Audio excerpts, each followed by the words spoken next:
یضربون وجوههم وادبارهم مخونه او شاګانې ولوي د دې څه مطلب دی مخونه او شاګانې یا خو ظاهري مطلب دی الله جل شانو چې څنګه ذکر کوي چې الله جل شانو بل ځکه فرمایي چې دا فرشتي دی له ځن کدن په وخت کې راشي دې کافر خواله دې دا مخ په سپېړ وي دا فرشتي او د شان مضبوط وي ا فرشتي دا سکه چل وسره یا دا الله جل شانو د مرګ نه پس خو تاسو تموي چونګي قیامت ته قائم شوراغه به اگر چې منی قیامت ته وړو کې قیامت ته دا هغه غټ قیامت په نسبت سره دا قیامت په د باندې راغی نو قیامت کې خو سزا د غیر مسلمه د پاره د غلط سړي د پاره نه الله جل شانو د ذکر کوي چې ګویا چې په قبر کې پروت ته او فرشتي د شان او د مخ ته ګروزونه او تنولې دی او باغي وي یضربون وجوههم وادبارهم الله فرمایي دا فرشتي دي دا مخونه مو شاګانې ملوي دوی مطلب دا یو بل مطلب امام رازی رحمت الله علیه ناشنا ذکر کړي ډېر عجیب هغه وی دا اصل کې الله جل شانو د زنکدن یو حالت ذکر کړي تاسو ته مخکې ما ویلو چې یاد ساتي ځان سره مخکې دا خبره واضح حکم چې تاسو اشکال پاتې نشي چې د زنکدن دا سخت یو ظاهري سخت ده یو روحاني او باطینی سخت ده زنکدن سخت یو ظاهري د مونږ ته یو سړی ښکاري چې بده سخت ده ډېره په سخت دي سوته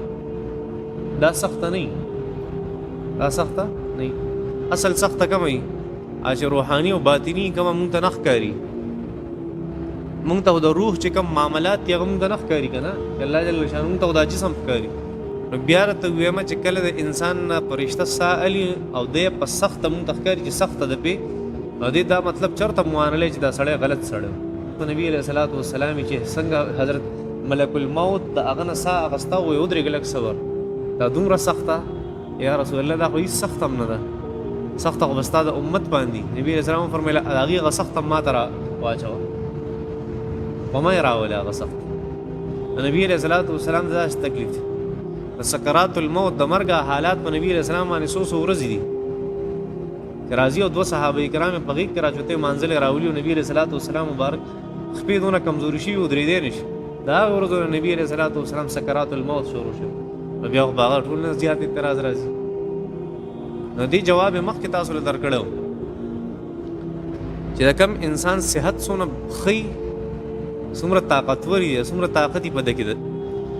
نو دا جسم او دا روح د یو بل سره موږ ته روح وایو اصل کې دا روح نه دی خیر تاسو د پوهې دپاره تاسو دغه لفظ آسان دی په مخ همدا اورېدلی دی نور داسې نه ده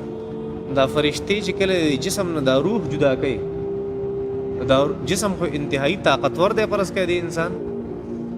دا جسم او دا روح چرتم دی یو بل نه جدایي نه غواړي ځکه شپېته اویا کاله دی یو بل سره یو ځای تېر کړي کنه داسې نه ده نو ته چې شپېته اویا کاله چا سره په غېږ کې وباسي د هغه نه ته جدایي غواړې د غېږ هغه جدایي هم اسانه ده خو دا چې په جسم کې دننه یو څیز پروت دی د هغې نه جدایي ډېره ګرانه ده تاسو څه ته وایي زړه کې مې محبت دی دا چا پلار هم نشي ایستی د زړه نه بار دا هغه روحاني څیزونه دي چې دا بیا نه وځي د جسم نه دا روح چې جسم نه وځي او کله جسم طاقتوري نو څومره چې جسم طاقتوري دی کوشش دا کوي چې زمانه دا روح دی جدا نشي نو فرشتم زور لګي دیم زور لګي نو په دې کې ځنکدن سخت شي ځنکدن څه شي دی ورته خپل روح نه پرېږدي چې زمانه وباسي دې ته نه پرېږدي نو دا هغه ظاهري سخته ده چې په دې کې کمزوري جسم والا هغه مونږ ته ښکاري چې ډېر اسان ځنکدن وي خدای جسم کمزوري ډو پته ورته ونه لګي دا کوم چې سخت جسم والی په دې لګه تکلیف چې مونږ ته کم ښکاري نور دا تکلیف نه دی پوهېږئ په دې باندې دا تکلیف نه دی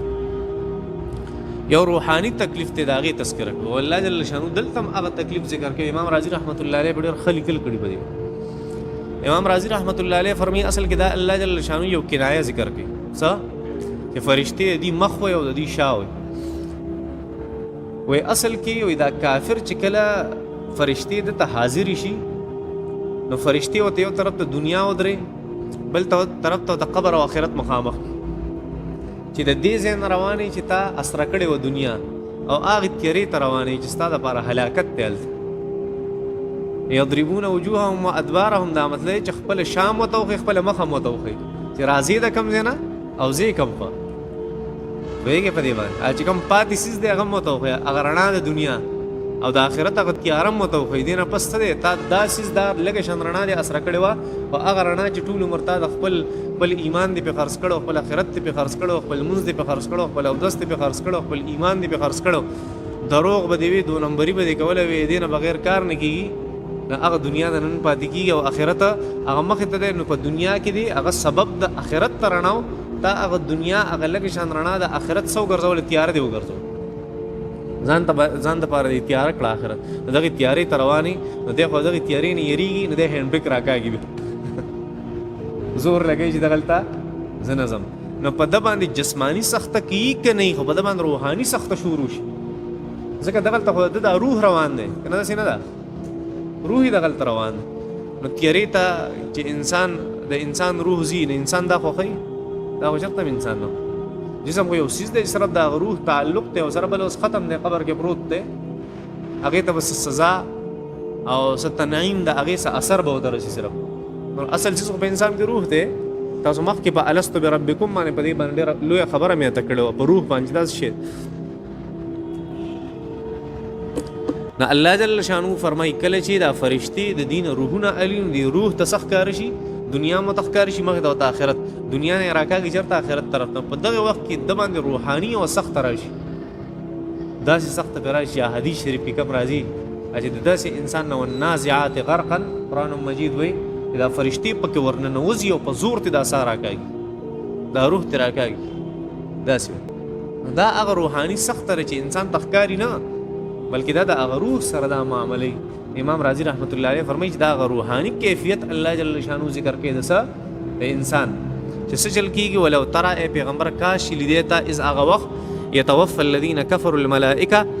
چې وفات کوي مړه کوي فرشتې هغه کسان چې کوم کافران شوي، یضربون وجوههم وهي د دې د مخونه و ادبارهم او د دې د شاګانې، او بیا ورته څه وایي چې وذوقوا عذاب الحریق، تا دا سوځونکی عذاب دا اوسه کوي.